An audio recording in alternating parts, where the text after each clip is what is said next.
Hey, this video is going to be a little bit different.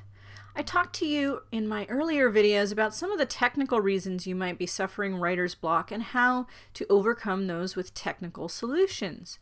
But I didn't mention the other reason that you might get writer's block. It's more of a psychological thing, but it can also be so devastating. So I just want to talk about those psychological problems, the way we self-sabotage ourselves, and how that can interfere with writing your novel. Your heart may be completely in your story, but your mind is telling you, don't be an idiot. And that conflict is what is going to paralyze you. So where does this doubt, this negative message come from? Unfortunately, all too often it comes from people around us, even people who love us, who are giving us what seem like logical arguments that are really destroying our confidence in our ability to write our novel. I know it's shocking but true, but there are people in your life who don't want you to write your novel. Especially if you actually want to be a novelist. Oh my God, how dare you? And some of these people, they really love you. They want what's best for you. So why don't they want you to write? Why do they dismiss your efforts when you try or belittle you? Not in a mean way, or they're not trying to be mean, but they're doing it. If they only have your best interests at heart, maybe you should listen to them, right? Well, no, but let me tell you why. Here's the problem. When even the people closest to you that you love and respect have no respect for what you're doing, it's really hard for you to have respect for what you're doing either. You're having this mental conflict between your heart and your mind, and that makes it so hard for you to do the things you need to invest the time and effort that it takes to become a really good professional writer.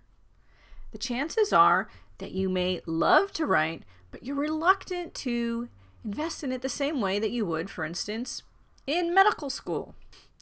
Imagine for a minute that you're at a party and someone asks you, hey, what do you do for a living? And you say, oh, I want to become a doctor.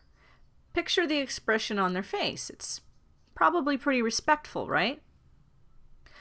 Now imagine that same scene again, and instead you reply, I want to become a writer. Now picture the expression on their face. It might be respectful, but chances are it's actually probably a little more dubious, and it may even be disdainful, if not downright dismissive. But you know what? Those people are wrong, and I'm going to tell you why they're wrong and how to answer those doubts. The doubts of people around you and the doubts that you have yourself. And more importantly, I'm going to tell you about one person who really, really wants you to write.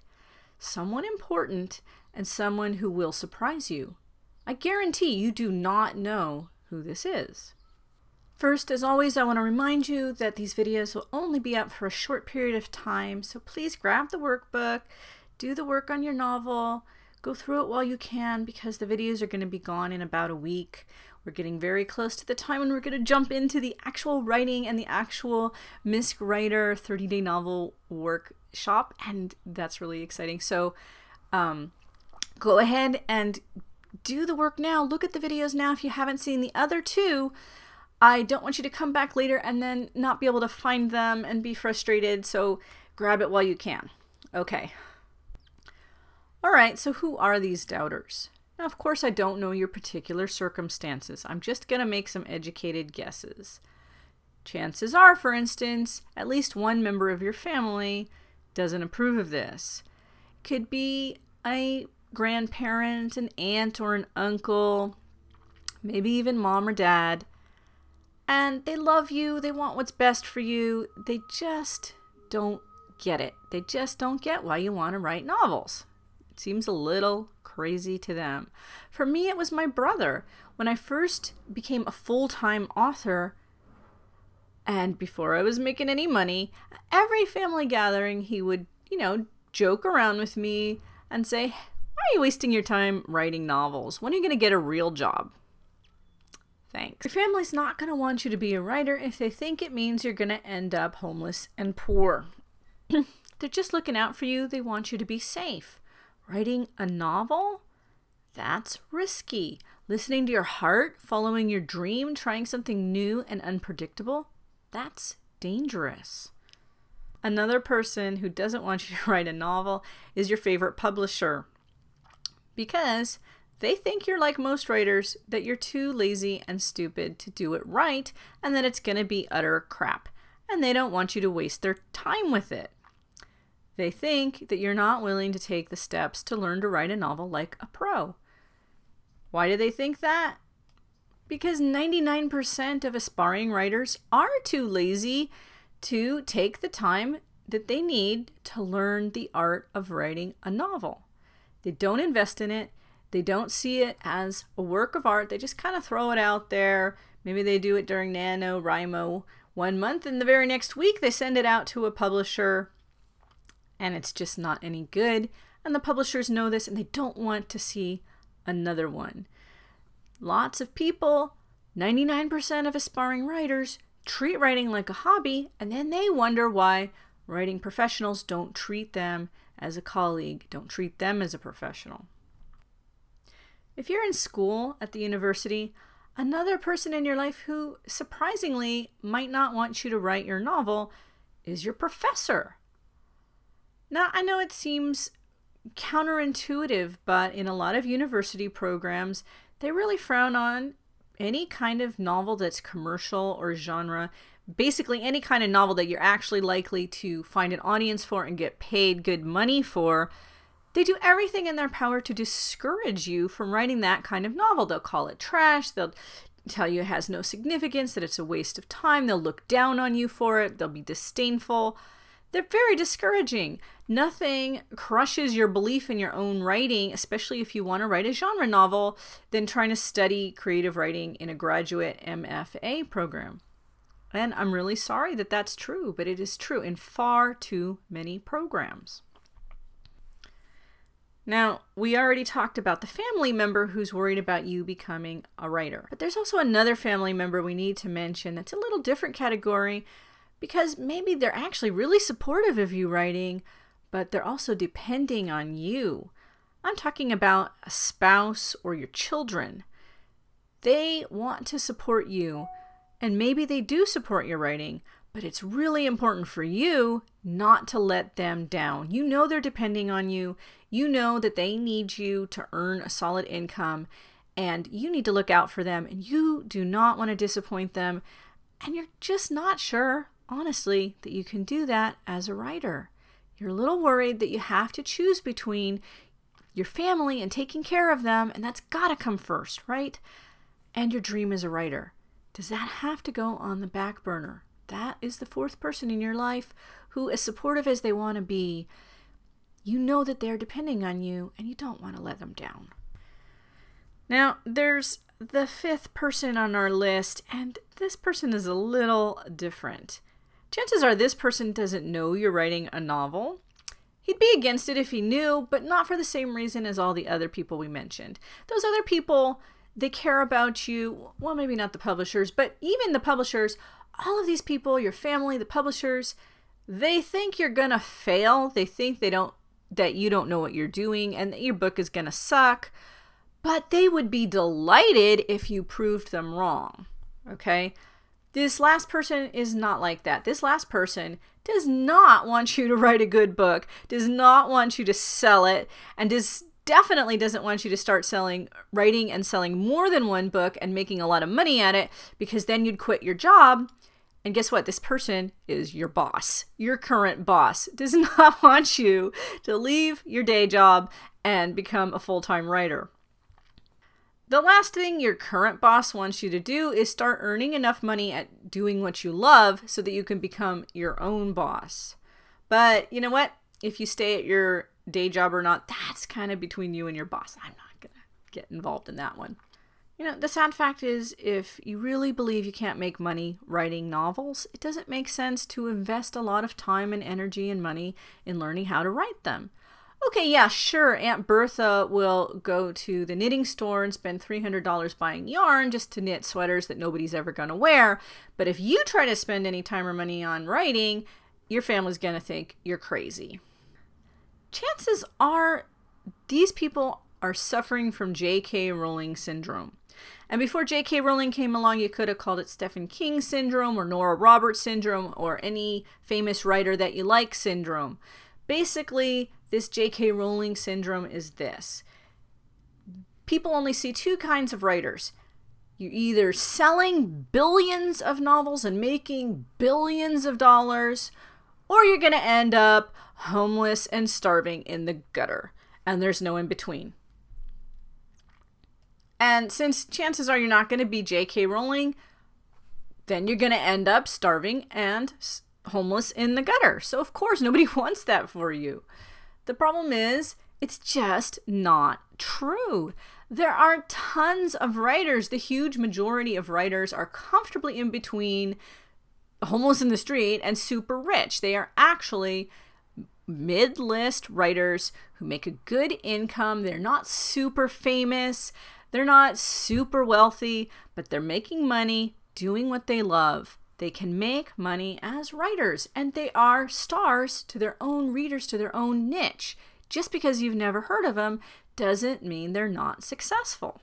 Okay, I want to show you some case studies, just some random books. The same week I looked at how much the top 100, top 10, and top bestseller was making on Amazon. I was just curious to know. Let's look at a couple of different random books. I'm not saying these are typical. The whole problem with books is there really is no typical. But these are some random books and how much money each of these books is earning. And remember, the authors of these books probably have more than one book for sale up on Amazon. Here's Mageborn, The Blacksmith's Son, a fantasy. It earned $805.61 this month. Not bad. And this is part of a series. This is just one book in a fantasy series. Then we've got Tenderloin. It's an Abby Kane FBI thriller, a police procedural. And it earned $6,493.73 in a month. Pretty good. Then you've got The War Bride Club, a women's fiction historical. It made $4,866.23 in 1 month. Okay, here's another one, a little more modest. It's a children's book, and that's actually pretty hard to sell on the Kindle. So let's look at it. Will Allen and the Great Monster Detective, and it only made $40.69 this month. Actually, that's still not too bad. It's really pretty good. And then we've got another children's book that earned, this one's Theodore Boone, and this is also part of a series. And it earned $13,003.72. Wow. That's really good. Then we've got a contemporary romance, Married by Monday. What a great title. $8,121.23. So you can see these numbers are all over the place. Not all novels earn this much. Some earn way more, some earn way less. It's pretty across the board. But you definitely can make money selling fiction, and not saying that you just put it out there and it's going to instantly make money, because these days a writer also has to know marketing, and that's a whole other course. So we're not going to be going over that in this workshop. But the first step is to have an actually good book. You can market your heart out. If you haven't written a good book, it is not going to do you a bit of good. So I just want to show you that these are books where the author took the first step to write a darn good book. And then they probably also took a step to get some pretty good marketing on board. Some of these are indies. Some of these are traditionally published. It's all across the board. But these are authors who are doing what they love, they're making money at it, and they are not JK Rowling. Not all of these books are published by JK Rowling under some other pseudonym. And yet, they're earning money with their novels. Let's be honest, chances are you never heard of me before you watched this video. Now, if you are my fan and you're here watching me because you're my fan, then hey, I love you. I love you. But chances are probably you never heard of me. And yet, this month, and that's because I'm not a famous writer. I'm not trying to pretend I am. I'm not JK Rowling in disguise. Hey, sometimes I wish I were, but I have a niche market. I write young adult fantasy. I have fans who love my books, but nobody's made a movie about them yet, right? Like, here's hoping. But guess what? I don't need to be a bestseller. All I need to do is be a regular seller. And I'm going to pay my mortgage with what I earn on my books. Is it a fortune? No. Is it going to pay for my kids' shoes? Yes. I'm making money doing what I love, and it doesn't get any better than that. And you know what? You know what the weird thing is? Because I believed in myself, because I invested in myself, because I treated my writing as a professional, even before I could afford to do it full time, even when I had another full-time job, I still treated it professionally. I still treated my writing with respect. And because of that, I won over those people who doubted me. Even my brother. It's really funny, but you know what he said when he heard that I was going to be running this workshop to help other writers? He said to me, "Why are you wasting your time running a workshop? Why don't you write your next novel?"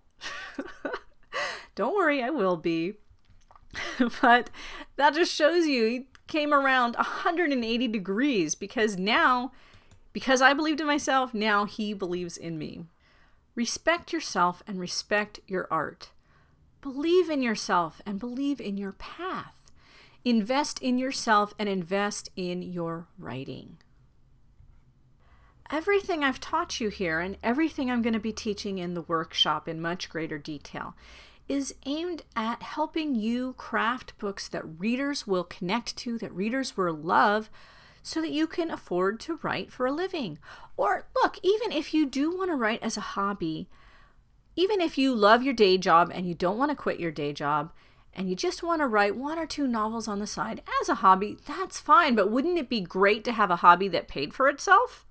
Yeah? Lots of people will give you the advice, hey, write whatever you want. And I want you to follow your passion. I do. But I also want you to learn how to take that passion and then polish the product like a professional so that you can get paid for your work. If you haven't grabbed the workbook, I'm just going to remind you again, go ahead and grab it.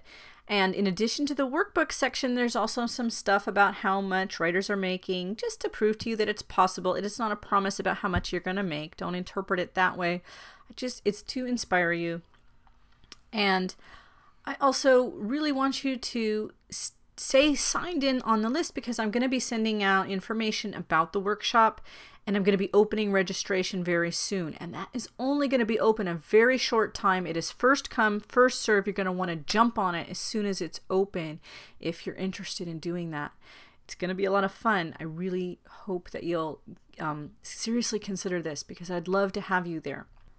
And remember, you can always opt out of the list anytime you want. And in fact, if you do register, if you do sign up for the class, you take it and you decide this is not helping you, this is not for you, it is going to be full money back guarantee. You can get a full refund for whatever reason, no questions asked. It is completely no risk to you. I only want people who are there who really want to be there and who are really going to find it useful. So if there's any problem, something else comes up, or you decide it's not for you, there's no risk to you. You just get your money back. That's it. No questions asked. It's going to be easy, no stress, no risk. Okay? So in other words, you have nothing to lose by trying this out. And I am not telling you go out and quit your day job right now. No, in fact, the beauty of these no-fail formulas is that it is going to help you write your novel so fast and so focused that you can do it while you have a full-time job. If you're trying to watch toddlers and newborns, or if you're going to school full-time. And you know what? I know because I have done all 3 of those things while writing. So I know you can do this. There are 5 people who are worried about you becoming a writer. And 4 of those are people who love you, and you can win them over by showing that you can do this, that you're not a loser, that you know what you're doing, and that you can succeed at it. And the fifth one is your boss. And well, I'm afraid that's going to be between you and your boss, whether you decide to stay at your job or whether you decide to part ways with him if you become really successful as a writer. All right, I hope you haven't forgotten that earlier I mentioned there are 5 people who don't want you to write your novel, but there's one person who really does, and you cannot guess who that person is. You may be thinking you know who this person is. You may be thinking it's some family member who supports you. And if you have someone like that, that's great. I'm really glad for you, but that's not who I'm talking about. I'm talking about someone you don't know, a complete stranger, yet someone who is very important to you. I'm talking about your future reader. You don't know this person yet. There's no way you can know who your readers are going to be until you've written your novel. Okay, I want to read you an email that I received just today from one of my readers. So, she writes, I am only halfway through the 3rd book in the Unfinished Song series, but already I had to write a review. I just can't put it down. Reading for me is an escape, and your books have allowed me to escape, but they have also forced me to take a look at my own life, reminding me that I'm holding myself back. I feel like Dindy, wanting to do the right thing and push for what I want, but being the oddball. Thank you again for writing such an amazing series so far. I'm in a conundrum. I can't wait to find out what happens, but I never want this story to end. When I read an email like this, I feel as though I've sent my heart out into the world in the form of a book, and it's flown back to me with a new friend. I've connected with a complete stranger. My story changed her life, and knowing that changed my life. If no one else had read this book, my book, except for this one soul, it would have been completely worth it for me. And I've had thousands of people read my books. I've had hundreds of emails like this. I can't tell you how awesome it makes me feel. Can you make money writing? Absolutely. I am confident that if you invest in your writing, like in my workshop, for instance, you'll write really good books and you will more than make back everything you've invested. But is that the real reason to write? Not for me. For me, money is just what lets me do it. It's just what allows me to write guilt-free, knowing I can still take care of my family. And that's great. But what makes it worth it for me is getting emails like this, is connecting to readers who have made a connection with me through my story. That's why I'm doing this. I don't want you to give up on your writing either. If you give up now, if you never write your novel, you're never going to get an email like the one I just got. You're never going to connect. You're never going to know who you might have connected to. You're never even going to know what you might have missed. There's somebody out there right now, or even centuries from now, because if you think about it, a novel is immortal, right? Think about all the books that were written centuries ago that we still read and love. And that person's life could be changed, even if it's just by escaping for a few hours into another world. Only you can write that novel that's going to change their life. I really believe that. I really do. I've experienced it, and I know I can't write your novel. Only you can write your novel. So don't let your future readers down. Please opt into my list. Give me a chance to help you bring your novel into the world.